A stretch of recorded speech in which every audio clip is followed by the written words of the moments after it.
Today I will talk about anger, gussa, क्रोध. Everything that is taught about anger in cultures and in spirituality, I totally disagree with that. ऐसा बताया जाता है कि व्यक्ति तो गुस्सा कर रहे हैं, क्रोध कर रहे हैं, इसका मतलब ये अहंकारी हैं, इनका तो अपने इमोशंस पे कंट्रोल नहीं है, तो किस बात के स्पिरिचुअल है? तो गाली गलौज और कर रहे हैं, फिर तो बिल्कुल भी स्पिरिचुअल नहीं है. And he is either insecure or he is fearful of something or something is wrong with this person. So हमारे हिसाब से तो ऐसा कुछ नहीं है. There may be less than 1% cases in which the person is genuinely, clinically, psychologically or physiologically suffering from a condition because of which every now and then he gets angry on petty matters. But in 99% cases ऐसा कुछ नहीं है कि जो आदमी गुस्सा हो जा रहा है उसको कुछ ऐसा ईगो का, अहंकार का या नॉन स्पिरिचुअल वाला कुछ केस है. I will explain it in a minute. But ये इतनी कॉमन सेंस, इतनी बेसिकियत वाली चीज़ है कि इसको समझने के लिए हमें माइक्रो इलेक्ट्रॉनिक्स लेवल तक का आईआईटीएन बनना पड़ा. माइक्रो इलेक्ट्रॉनिक्स लेवल तक का आईआईटीएन कौन होता है? जो बाल की खाल निकाल कर उसके इन्फाइनाइट टुकड़े करके एक एक टुकड़े के 500 पैरामीटर्स को निकाल के एक एक टुकड़े के 500 पैरामीटर्स निकाल के उस पर कई साल एक एक पैरामीटर के ऊपर काम करता है. उस वंश का जो आदमी होता है वो माइक्रो इलेक्ट्रॉनिक्स लेवल का आईआईटीएन होता है. तो वो इतना संधि विच्छेद करके चीज़ों को देखता है और क्रिटिकली एनालाइज करता है. तो पता चलता है, क्या पता चलता है कि आप देखिए कि कोई आदमी बात करते करते उसकी बॉडी लैंग्वेज एकदम बहुत चौड़ी हो गई, उसकी आंखें चौड़ी हो गई, उसकी आंखों में खून उतर आया और वो तेज वॉल्यूम में आर्ग्यूमेंट्स कर रहा है, गाली गलौज कर रहा है, कहाँ की बात निकाल के लेकर आ रहा है. तो आप इसको बहुत ही इनोसेंस से, बहुत ही बेसिक तरीके से, बेसिकियत से, बेसिक कॉमन सेंस से, बिना अपना ज़्यादा कुछ ज्ञान और फिलॉसफी लगाए, यदि आप बहुत बेसिक कॉमन सेंस से आप इसको देखें तो आप पाएंगे कि जो आदमी किसी मुद्दे के ऊपर इतना गुस्सा कर रहा है, गाली गलौज कर रहा है, वो क्यों कर रहा है? वो बस उसके ऊपर इंसिस्ट कर रहा है. वो मैटर उसके लिए कितना इम्पोर्टेंट है और वो बात आपको कम्युनिकेट नहीं कर पा रहा है, या फिर आप ठीक तरीके से कंप्लाई नहीं कर पा रहे हैं, या फिर कुछ ना कुछ तो वहाँ पर एक कन्फ्लिक्ट है जिसकी वजह से उसकी पूरी बॉडी आंदोलित हो गई. तो वो एक बहुत ही ऑथेंटिक एक्शन करते हुए डेमोन्स्ट्रेट कर रहा है, एक्सप्रेस कर रहा है, कन्वे कर रहा है, कम्युनिकेट करने की कोशिश कर रहा है. उसी बात को तेज आवाज में कहकर, आंखें बड़ी करके, बॉडी लैंग्वेज को चौड़ा करके, गाली गलौज का प्रयोग करके. तो गाली गलौज क्या है? गाली गलौज मुहावरे हैं. जैसे कि शब्द शक्ति है 3 प्रकार की: अभिधा शब्द शक्ति, लक्षणा शब्द शक्ति, व्यंजना शब्द शक्ति. अभिधा शब्द शक्ति मतलब कि जो है जैसा है, ठीक है. जैसे कि अभी कितने बजे हैं? अभी शाम के 5 बजे हैं. फिर लक्षणा, अबे दिमाग मत खा मेरा, ठीक है. तो कोई आदमी दिमाग थोड़ी ना खाता है. या भाड़ में जा. भाड़ में जा मतलब कि धोबी की जो भट्टी होती है उसमें जा. कोई किसी को बोल रहा है कि भाड़ में जा तो उसका मतलब ये थोड़ा ना कि धोबी की भट्टी में जा. वो एक कम्युनिकेशन, एक लैंग्वेज है.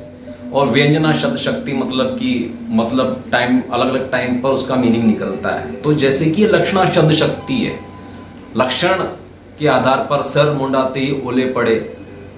तो बेसिकली कुछ मुहावरे हैं जो गालियों के रूप में आ गए हैं. अब उसमें स्पेसिफिक रिलेटिव और स्पेसिफिक एक्शन के बारे में क्यों बात की जाती है उन गालियों में? इसके पीछे एक डीप मेट सिलेक्शन का विज्ञान है, उसको हम बाद में एक्सप्लेन करेंगे. बट पॉइंट ये है कि वो उन गालियों का प्रयोग क्यों कर रहा है, वो उस तेज आवाज में क्यों बात कर रहा है? वो इंसिस्ट करना चाहता है और वो स्ट्रेस देकर बताना चाहता है कि this is very important matter, this needs to be paid attention to, this needs to be looked into, this needs to be solved, this needs to be worked upon. आओ इसके बारे में बात करो, उसको देखो, उसका क्या करना है. वो अटेंशन मांग रहा है.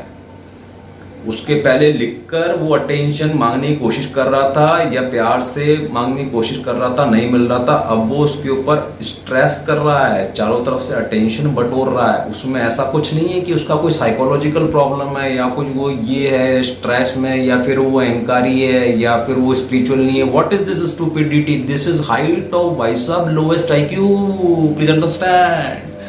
तो क्या हम ये कह रहे हैं कि हम समझदार हैं इस पूरी दुनिया में, मानव जाति के इतिहास में? बाकी सबके सब बेवकूफ हैं। यस, सबके सब बेवकूफ हैं, जिनको इतनी सी बेसिकियत, इतनी सी कॉमन सेंस वाली बात समझ में नहीं आ रही है कि कोई आदमी गुस्सा कर रहा है तो वो क्या कह रहा है, उसका वो उससे वो इंफॉर्मेशन तो मांगो और उसका इमोशन समझो कि तू मतलब हम क्या करें जिसकी वजह से तू शांत हो जाएगा। तू उसको बस ऐसा बोल रहा है कि गाली गलौज मत कर, ओए माँ के ऊपर मत आ, ओए थोड़ा शांति से बात कर ले, ओ भैया आप थोड़ा शांत हो जाओ, भैया आप थोड़ा शांत हो जाओ। भाई शांत हो जाओ, शांत हो जाओ, क्या कर रहे हो आप? Very very very very inauthentic behaviour, please understand. शांत हो जाओ, शांत हो जाओ, क्या कर रहे हो? जिस मैटर के ऊपर वो उछल रहा है शांत है, उस मैटर को उठा, उसको सॉर्ट आउट कर। उसके लिए पूरे भारत के 100 करोड़ लोगों की जूरी क्यों ना बुलानी पड़ जाए। मैं तो ये बता रहा हूं, ऑथेंटिक एक्शन तो वो होगा। तो सोसाइटी में बेसिकली ऐसा ही सब क्यों सिखा रखा है कि ये सब गुस्सा करना ये है वो है? तो पहली बात तो ये समझिए कि आचार्य परेशान के कुछ नशा करने वाले वीडियोस वायरल हुए थे, तो उसके ऊपर बहुत सारे कन्फ्लिक्ट हो रहा था, कंट्रोवर्सी हो रही थी, तो हमने भी कमेंटिंग उस पर की थी। तो हमने उसमें कहा था कि आचार्य परेशान जैसे लेवल का आदमी जो है उसको नशा करने का अधिकार है, उसको सारे प्लेजर सीख करने का, परसू करने का अधिकार है, उसको सेक्स करने का अधिकार है, घर बनाने का अधिकार है, शादी करने का अधिकार है, उसको इतनी अंडरस्टैंडिंग है, वो इतना इवोल्व, इतना एक्सपेंडेड आदमी है। He knows he can control, he can handle the substance. आम आदमी को उसका अधिकार नहीं है। सदगुरु सांप को बुलाकर कोबरा स्नेक बाइट लेते हैं। यहाँ गुड़गांव के अंदर 10, 12, 20, 15 हजार के अंदर स्नेक बाइट मिलते हैं कोबरा के। तो वो क्या अच्छी बात है क्या? जस्ट बिकॉज आपकी जिंदगी में कुछ वर्थवाइल करने के लिए नहीं है, यू हैव पेइंग कैपेसिटी, तो आप जाके कोबरा का स्नेक बाइट ले लोगे? अरे सदगुरु जैसे लेवल का आदमी आपको होना पड़ेगा स्नेक बाइट लेने के लिए। तो एंगर भी वैसी चीज है, मतलब एंगर जो है ना, ये काल भैरव की एक सिद्धि है, ये हर एक इंसान के अंदर नहीं होती, और जिसके अंदर होती है उसका इसके ऊपर कंट्रोल होना चाहिए। और कंट्रोल का मतलब क्या है? कंट्रोल तो पायलट का भी प्लेन के ऊपर होता है। तो पायलट क्या जमीन के ऊपर उसका तारा लगा के ऐसा सब कुछ बोलता रहता है क्या कंट्रोल में, मेरा कंट्रोल में, मैं तो भैया पायलट हूं, मैं तो नियंत्रण में रख रखा हूं उसको। अब नियंत्रण में रखने का मतलब ये नहीं होता कि उसको जमीन के ऊपर उसको पूरा दमित करके रख रखा है, कुंठित करके रख रखा है। इंद्रियों पे नियंत्रण का मतलब ये नहीं है कि इंद्रियों का दमन कर रखा है। क्रोध नाम की यदि आपके अंदर सिद्धि है तो उसका कितना बढ़िया आप पतंग बना सकते हो, कितनी बड़ी बढ़िया पतंग उसकी उड़ा सकते हो, उसका हवाई जहाज बना के, उसका जेट बना के कितना बढ़िया आकाश के अंदर आप उसका जलवा दिखा सकते हो, उसका जो रौद्र रूप है आप दिखा सकते हो, और जाके बम गिरा सकते हो, आग लगा सकते हो भाई साहब। Please understand. तो 37 साल की उम्र में मुझे कभी भी किसी इंसान का गुस्सा देखने को मिला तो मेरे अंदर तो कतई कभी कोई भावना ही नहीं आई कि इस इंसान के साथ कुछ प्रॉब्लम है। मैं तो सीधा सीधा देख पा रहा था, मतलब बचपन से इतना अनकंडीशनड माइंड का रैशनल आदमी हूं मैं कि मैं साफ साफ देख पा रहा हूं कि ये आदमी इस गुस्से के माध्यम से, इन गालियों के माध्यम से इस पॉइंट के ऊपर स्ट्रेस देने की कोशिश कर रहा है। वो भले ही टीचर हो या एम्प्लॉयर हो या सड़क पर कोई भी आदमी हो या कोई क्रांतिकारी हो, प्लीज अंडरस्टैंड। डाउनफॉल हिटलर का बंकर सीन है जिसके अंदर वो अपने सारे सेनापतियों को बुलाकर, जनरल्स को बुलाकर फुल ऑन गाली गलौज करता है, जर्मन भाषा में बोलता है तुम सारे के सारे सेनापति हरामखोरो, मक्कारो, नालायक हो, all generals are scum of German people। इतनी गंदी गंदी बात बोलता है उसको वो। उनमें सेनापति ऐसा बोलता है कि my fewer I cannot allow you to disrespect my soldiers। तो फिर वो जर्मन में बोल रहा है सोल्जर्स और जनरल्स की इतना गंदा गंदा फुल एकदम ऑथेंटिसिटी के साथ में। मैंने पूरी जिंदगी में सैकड़ों बार देखा होगा पिछले 20 साल में वो सीन, पिछले 20 साल में वो सीन हमने सैकड़ों बार देखा होगा। और फिर राइज ऑफ इविल हिटलर की दूसरी फिल्म आई, उसमें दूसरा आदमी था वो रोल प्ले करने वाला। ओहो ओहो, उसको कितना घुमा घुमा के फिरा फिरा के देखा 10 साल में। प्लीज अंडरस्टैंड, मतलब वो एक द ऑथेंटिक बिहेवियर है, ऑथेंटिक बिहेवियर की मिसाल है। आप हमारी बात कीजिए, हम कितना गुस्सा करते हैं, हम कितनी गाली गलौज करते हैं। I have been mathematics faculty for 9 years। आपको लगता है कि क्लास के अंदर हमने गुस्सा नहीं किया होगा? और क्लास के अंदर यदि गुस्सा किया होगा तो क्या हमने गाली गलौज की होगी? अभी आप रिसेंटली देखिए, स्पिरिचुअल पिंकी के साथ में हमारा एक पॉडकास्ट और कोलैब था, उसके अंदर हम कितना गुस्सा कर रहे हैं, उस समय हमने कोई गाली गलौज नहीं की।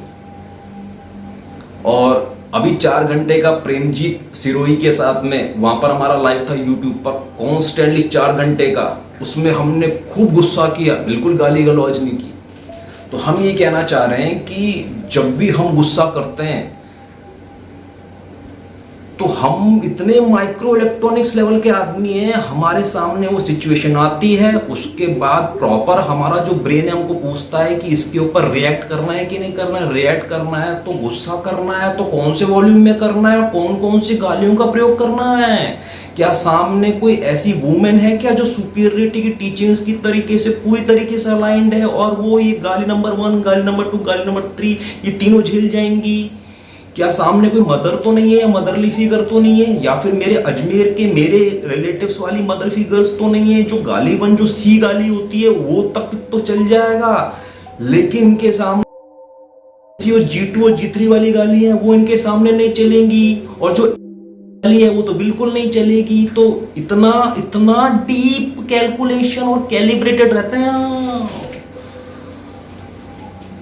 और वॉल्यूम, कौन से वॉल्यूम के अंदर कौन सा शब्द फेंकना है, इसके ऊपर इतना 101% हमारा कमांड है कि जैसे कि घर के अंदर कोई झगड़ा हो रहा है और मुझे पता है कि कोई बुआ मौसी जैसी मदरली फिगर है जिसके सामने सी वर्ड चल जाएगा, मतलब जीवन गाली चल जाएगी, लेकिन पड़ोसी भले ये सुन ले कि झगड़ा हो रहा है और मैं झगड़ा कर रहा हूं, लेकिन पड़ोसी के पास ये सी गाली नहीं पहुंचनी चाहिए। इसका मतलब जब सी वर्ड मुझे कहना है ना तो उस समय वॉल्यूम मुझे लो रखना है। मैं इतना बारीकियत से काम करने वाला सोशल डायनामिक्स का एक्सट्रीमली एक्सपर्ट आदमी भाई साहब, कुत्ते की तरह काम किया हमने सुबह से लेकर शाम तक, कुत्ते की तरह काम किया सोशल डायनामिक्स पे, एक एक शब्द पे काम किया, एक एक हिंदी के, अंग्रेजी के, उर्दू के, गाली गलौज के, झगड़ा करने के, क्रांति फैलाने के, कम्युनिकेट करने के, प्यार के, मोहब्बत के, एक एक शब्द पे काम किया है।